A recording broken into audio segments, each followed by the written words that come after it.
Iran पर ground attack की तैयारी में अमेरिका वायरल नक्शे से आउट हुआ सीक्रेट प्लान। मिडिल ईस्ट के युद्ध के दूसरे चरण को 10 दिन पूरे हो गए हैं। अमेरिका लगातार ईरान पर हवाई हमले कर रहा है। वायरल नक्शे के बाद संभवित ग्राउंड अटैक को लेकर चर्चाएं तेज हैं।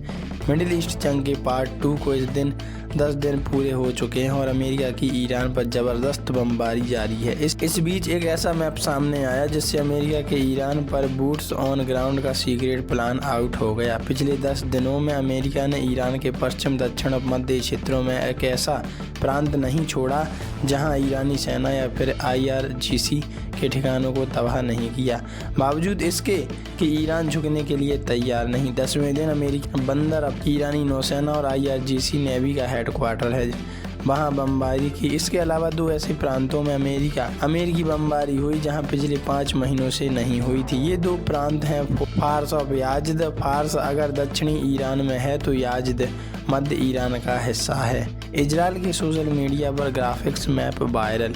इजराइल के सोशल मीडिया में ईरान का एक ग्राफिक्स मैप वायरल हो गया है। इस मैप में देखा गया कि अमेरिका सेना किस तरह ईरान पर ग्राउंड अटैक की तैयारी कर रही है। मैप के अनुसार ईरान के पश्चिम से लेकर दक्षिण तक फैले तटीय इलाकों पर अमेरिका सेना हमला करेगी।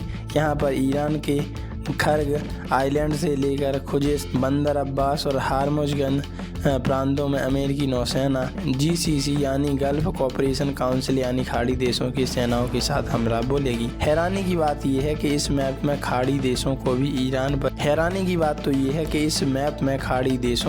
ईरान पर जमीनी अटैक करने के लिए दिखाया गया। मिडिल ईस्ट जंग के ईरान अमेरिका पर पलटवार करने के लिए ईरान ने सऊदी अरब, UAE, Jordan, Qatar, Bahrain, Iraq और कुवैत जैसी खाड़ी देशों के हमले में किए। ईरान का दावा है कि इन देशों पर सीधे हमले नहीं किए गए, बल्कि इन देशों में जो अमेरिकी मिलिट्री बेस है वहां हमला कर बदला लिया गया। लेकिन ईरान के इन हमलों में खाड़ी देशों की रिफाइनरी, होटल, रिहायशी इलाके भी जद में आए हैं। ईरान ने UAE जैसे देशों के ऑयल टैंकर्स और कार्गो जहाज़ों को भी हार्मुज़ स्ट्रेट में निशाना बनाया है।